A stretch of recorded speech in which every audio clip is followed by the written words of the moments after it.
Ladies and gentleman, Yatnal ಮತ್ತೆ ಸುದ್ದಿಯಲ್ಲಿದ್ದಾರೆ. JCB ಪಕ್ಷ ಕಟ್ತೀನಿ ಅಂತ ಹೇಳಿ ಈಗ ಮತ್ತೆ ಇನ್ನೊಮ್ಮೆ ಸುದ್ದಿಯಲ್ಲಿದ್ದಾರೆ. ಮುಂದಿನ ತಿಂಗಳಲ್ಲಿ ಹೊಸ ರಾಜಕೀಯ ಪಕ್ಷವನ್ನ ಕಟ್ತೇನೆ ಅನ್ನುವಂತಹ ಘೋಷಣೆ ಮತ್ತೊಮ್ಮೆ ಚರ್ಚೆಗೆ ಕಾರಣವಾಗಿದೆ. ಹಿಂದುತ್ವ, ನಿರುದ್ಯೋಗ ಹಾಗೂ ಅಭಿವೃದ್ಧಿ ಅಜೆಂಡಾಗಳೊಂದಿಗೆ ಜಿಲ್ಲಾವಾರು ಸಭೆಗಳ ಮಾತು ಕೇಳಿ ಬರ್ತಾ ಇವೆ. ಆದ್ರೆ ಹಿಂದೆ ನೀಡಿದಂತಹ ಭರವಸೆಗಳ ಫಲಿತಾಂಶ ಕಂಡಿಲ್ಲ ಅನ್ನುವಂಥ ಟೀಕೆ ಕೂಡ ಇದೆ. ಹಾಗಾದ್ರೆ ಹೊಸ ಪಕ್ಷದ ಕಲ್ಪನೆ ನಿಜವಾಗುತ್ತಾ ಅಥವಾ ಇದು ಮತ್ತೊಂದು ಘೋಷಣೆಯಷ್ಟೇನಾ ಅನ್ನೋದೇ ಇವತ್ತಿನ ಫೋಕಸ್ ಪವರ್ನ ಟಾಪಿಕ್. ನಾನು ಪವಿತ್ರ. ಈ ಬಗ್ಗೆ ಹೆಚ್ಚಿನ ಮಾಹಿತಿಯನ್ನ ನೀಡ್ತಾರೆ ನಮ್ಮ ಚಾನೆಲ್ನ ಮುಖ್ಯಸ್ಥರಾದಂತಹ ಹೇಮಂತ್ ಅವರು. Sir hi. ಹಾಯ್ ಪವಿತ್ರ. ಏನ್ ಸರ್ ಇವರು ಜೆಸಿಬಿ ಅಂತಿದ್ರು, ಈಗ ಹೊಸ ಪಕ್ಷ ಕಟ್ತೀನಿ ಅನ್ನೋ ಟಮ್ ಟಮ್ ಅನ್ನೋ ತರ ಬಂದಿದ್ದಾರೆ. ಜೆಸಿಬಿ ಇಂದ ಟಮ್ ಟಮ್ ಬಂದ್ರಿ ಯತ್ನಾಳ್. ಯತ್ನಾಳ್ ಮಾತಾಡ್ತಾ ಇರ್ತಾರೆ. ಓಕೆ, ಯತ್ನಾಳ್ ಯತ್ನ, ಅದೇ ನಮ್ ಏನ್ ಟೈಟ್ಲ್ ಇದೆಯಲ್ಲ, ಯತ್ನಾಳ್ ಯತ್ನ ಮಾಡ್ತಾನೆ ಇದಾರೆ ಅವರು. ಒಂದ್ಸರಿ ಬಿಜೆಪಿಗೆ ಹೋಗ್ಬೇಕು ಅನ್ನೋ ಯತ್ನ ಮಾಡ್ತಾರೆ, ಮತ್ತೊಂದ್ಸರಿ ಯಡಿಯೂರಪ್ಪನವ್ರ ಜೊತೆಗೆ ಏನಾದ್ರು ಮಾತಾಡೋಣ ಅಂತ ಯತ್ನ ಮಾಡ್ತಾರೆ, ಮತ್ತೆ ಅವ್ರ ವಿರುದ್ಧನೇ ಬೈತಾರೆ. ಹಿಂಗಾಗಿ ಯತ್ನಾಳ್ ಅವ್ರಿಗೆ ಒಂದು ಸ್ಟ್ಯಾಂಡ್ ಇಲ್ಲಮ್ಮ, ಗೊಂದಲದ ಗೂಡವ್ರು. ಅವರು ಯಾವತ್ತು ಅವ್ರ ಮಾತಿಗೂ ಅವ್ರ ಕೃತಿಗೂ ಒಂದಕ್ಕೊಂದು ಸಂಬಂಧನೇ ಇಲ್ಲ. ನೀವು ಮೊದ್ಲಿಂದ ನೋಡ್ಕೊಂಡ್ ಬನ್ನಿ.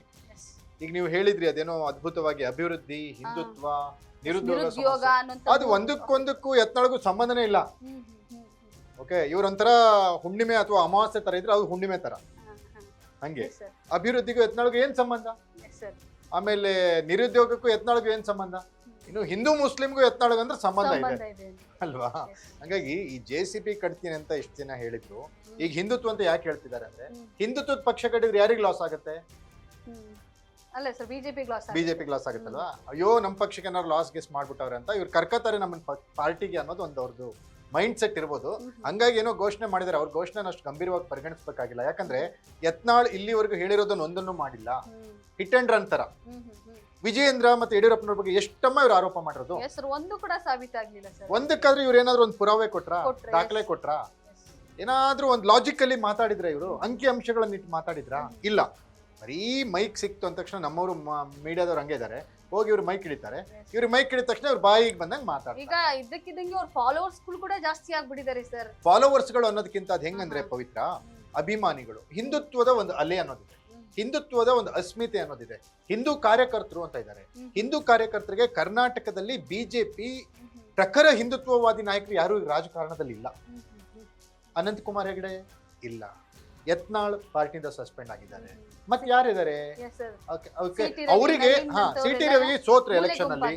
ಅವ್ರದ್ದು ಒಂದ್ ರೀತಿ ರಾಜಕೀಯ ಲಾಭಕ್ಕೋಸ್ಕರ ಹಿಂದುತ್ವ ಅವ್ರದ್ದು. ಓಕೆ, ಹಂಗಾಗಿ ಒಬ್ಬರ ಪ್ರಖರ ಹಿಂದುತ್ವವಾದಿ ನಾಯಕರು ಬೇಕಾ? ಸ್ಪೇಸ್ ಇದೆ ನಮ್ಮ ರಾಜ್ಯದಲ್ಲಿ. ಅದನ್ನ ಯತ್ನಾಳ್ ಅವ್ರ ಹತ್ರ ಕಾಣ್ತಾರೆ. ಆದ್ರೆ ಯತ್ನಾಳ್ ಅಷ್ಟು ನಂಬಿಕೆ ಇಡುವಷ್ಟು, ಹಿಂದೂ ಕಾರ್ಯಕರ್ತರ ನಂಬಿಕೆಯನ್ನು ಉಳಿಸ್ಕೊಳ್ಳುವಷ್ಟು ಪಕ್ಷದ ಗಟ್ಟಿ ನಾಯಕರು ಅಂತಾರಲ್ಲ, ಆ ನಾಯಕತ್ವದ ಗುಣ ಅವರಲ್ಲಿ ಇಲ್ಲ. ಸರ್, ಈ ಒಂದು ಹೊಸ ಪಕ್ಷ ಘೋಷಣೆ ಅಂತ ಹೇಳಿ ಹಿಂದುತ್ವದ ಮೇಲೆ ಏನಾದ್ರೂ ಇವರು ಅಂದ್ರೆ ಆಟ ಆಡೋಕ್ ಹೋಗ್ತಿದಾರ ಅಂತ? Not like that.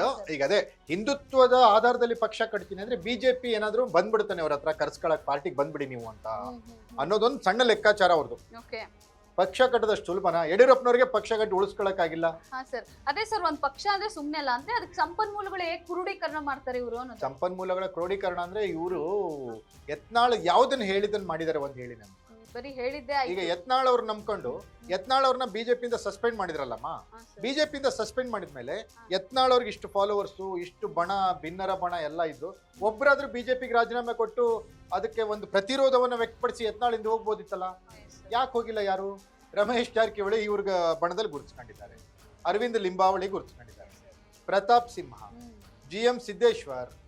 ಓಕೆ, ಇವರೆಲ್ಲ ಏನ್ ಮಾಡೋರು? ಒಂದು 10 ಓಟ್ ತರಕಾಗುತ್ತೆ ಅವ್ರ ಕ್ಷೇತ್ರ ಬಿಟ್ಟು ಹೊರಗಡೆ ಬಂದವರಿಗೆ?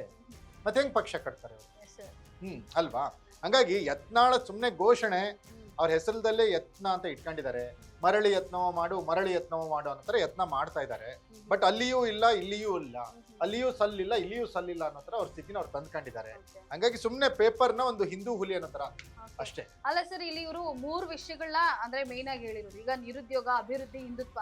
ಈಗ ನಿರುದ್ಯೋಗ, ಅಭಿವೃದ್ಧಿ ಹೆಂಗೆ ಒಂದಕ್ಕೊಂದು ಹೆಂಗೆ? ಹೌದಪ್ಪ, ಈಗ ಇವರು ಬಿಜೆಪಿಲಿ ಇದಾರಲ್ಲ, ಮಾನ್ಯ ನರೇಂದ್ರ ಮೋದಿ ಅವರು ಬಿಜೆಪಿಯಿಂದ 12 ವರ್ಷದಿಂದ ಈಗ ಪ್ರಧಾನಮಂತ್ರಿ ಆಗಿದಾರಲ್ಲ, ನಿರುದ್ಯೋಗವನ್ನು ಹೋಗ್ಲಾಡಿಸ್ಲಿಕ್ಕೆ ಮೋದಿ ಅವರ ಕೊಡುಗೆ ಏನಿದೆ?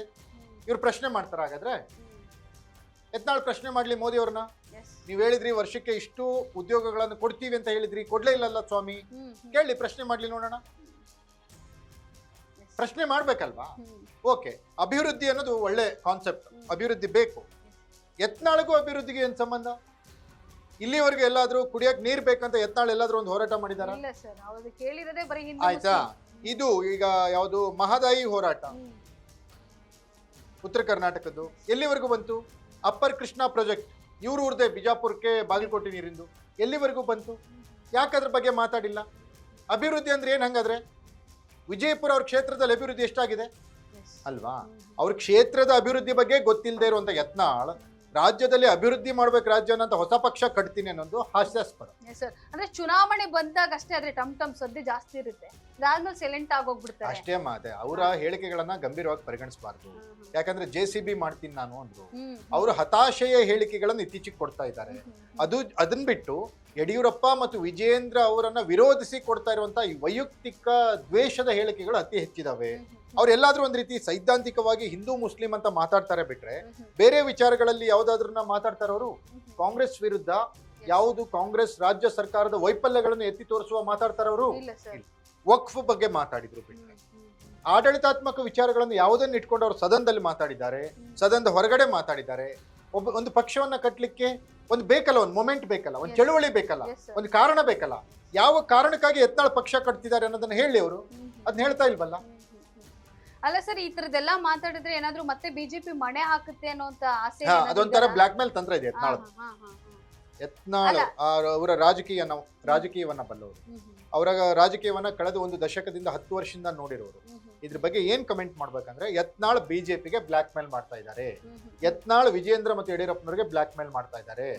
ನೀವು ನಾನು ಸೇರಿಸ್ಕೊಂಡಿಲ್ಲ ಅಂದ್ರೆ ನಾವು ಹಿಂದುತ್ವದ ಮತಗಳನ್ನು ಒಡಿಲಿಕ್ಕೆ ನಾನು ಪ್ಲಾನ್ ಮಾಡ್ತೀನಿ ಅಂತ ಬ್ಲಾಕ್ ಮೇಲ್ ರಾಜಕಾರಣ. ಎಸ್ ಸರ್, ಒಂದು ವೇಳೆ ಅಕಸ್ಮಾತ್ ಇವ್ರು ಏನಾದ್ರು ಇದರಲ್ಲಿ ಸಫಲ ಆದ್ರೆ ಅಂದ್ರೆ ಅವರ ಹಿಂದೂ ಅಂತ ಹೇಳಿ ಫಾಲೋವರ್ಸ್ ಏನಿದ್ದಾರೆ ಅವ್ರೆಲ್ಲರೂ ಇವ್ರಿಗೆ ಸಪೋರ್ಟ್ ಮಾಡಬಹುದಾ? ನೋಡಮ್ಮ, ಈಗ ಯತ್ನಾಳ್ ಬರ್ತಾರೆ ಅಂದ್ರೆ ಜನ ಸೇರ್ತಾರೆ, ಅದ್ರಲ್ಲಿ ಎರಡು ಮಾತಿಲ್ಲ. ಅವ್ರ ಭಾಷಣಕ್ಕೆ ಚಪ್ಪಾಳೆಗಳನ್ನು ಹಾಕ್ತಾರೆ, ಕೇಕೆ ಹಾಕ್ತಾರೆ, ಅದು ನಿಜ. ಆದ್ರೆ ಸಮಾವೇಶಕ್ಕೆ ಬಂದವರೆಲ್ಲ ಓಟ್ ಹಾಕ್ತಾರೆ ಅನ್ನೋದು ನಮ್ಮ ಮೂರ್ಖತನ.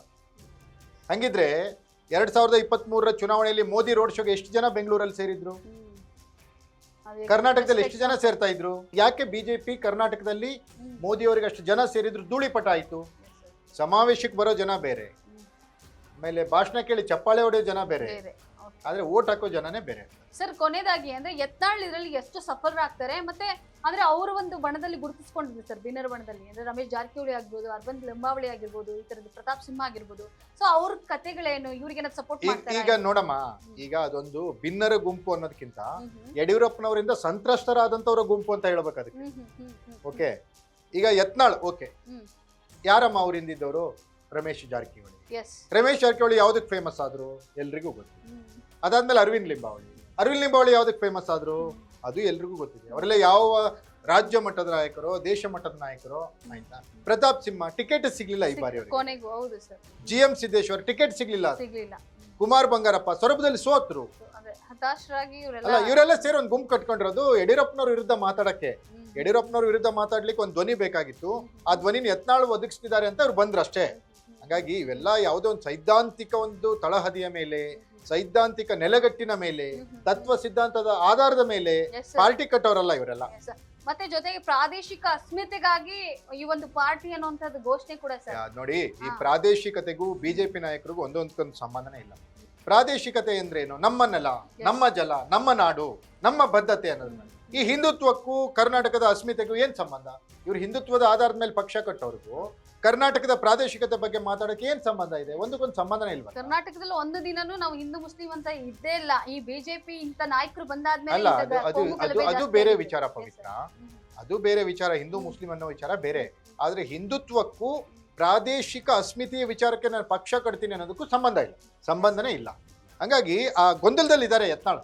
ಅವರೇ ಸ್ವತಃ ಗೊಂದಲದಲ್ಲಿದ್ದಾರೆ. ಅವ್ರ ಗೊಂದಲದಲ್ಲಿದ್ದಾಗ ಯಾವ ರೀತಿ ಪಕ್ಷ ಕಟ್ತಾರೆ ಅವರು? ಅಲ್ವಾ? ಹಗಲ್ಗನ್ಸ್ ಕಾಣ್ತಿದ್ದಾರೆ ಅನ್ಸುತ್ತೆ ಮೋಸ್ಟ್ಲಿ ಯತ್ನಾಳ್. ಅಥವಾ ಸುದ್ದಿಯಲ್ಲಿ ಇರೋದೊಂದು ಚಟ, ಏನಾದ್ರೂ ಒಂದು ಹೇಳಿಕೆಗಳನ್ನು ಕೊಡ್ತಿರ್ಬೇಕು. ಇವತ್ತಿನ ಕೊಟ್ಟಿದ್ದಾರೆ, ನಾಳೆ ಮತ್ತೇನ್ ಹೇಳ್ತಾರೋ ಗೊತ್ತಿಲ್ಲ. ನಾಳೆ ಮತ್ತೆ ಗೊತ್ತಿಲ್ಲ. ಹಿಂಗೆ ಕಂಟಿನ್ಯೂ ಆದ್ರೆ ಇವ್ರು ಹುಚ್ಚರು ಬಿಡು, ಇವರು ಕೂಡ ಅವ್ರನ್ನ ಗಂಭೀರವಾಗಿ ಪರಿಗಣಿಸಲ್ಲಮ್ಮ ಯಾರು. ಅವ್ರನ್ನ ಮೊನ್ನೆ ಬಾಗಲಕೋಟೆ ದಾವಣಗೆರೆ ಬೈ ಎಲೆಕ್ಷನ್ ಅಲ್ಲಿ ಏನಾದ್ರು ಗಂಭೀರವಾಗಿ ಪರಿಗಣಿಸಿದ್ರೆ ಯಾರಾದ್ರೂ? ಬಿಜೆಪಿ ನಾಯಕರು ಯಾರಾದ್ರೂ ಕರೆದ್ರ ಅವ್ರಿಗೆ ಬನ್ನಿ ನೀವು ಇಲ್ಲಿ ಬಂದು ಪ್ರಚಾರ ಮಾಡಿ ಅಂತ ಕರೆದ್ರ? ಇವರೇ ಹೋದ್ರು.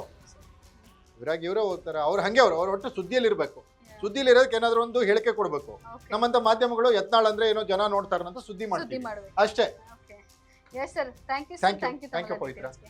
ಎಸ್, ನೋಡಿದಿಲ್ಲ ವೀಕ್ಷಕರೇ, ಇದಾಗಿತ್ತು ಫೋಕಸ್ ಪವರ್. ನೆಲ ಜಲ ಭಾಷೆಗಾಗಿ ನೋಡ್ತಾ ಇರಿ ಫೋಕಸ್ ಟಿವಿ.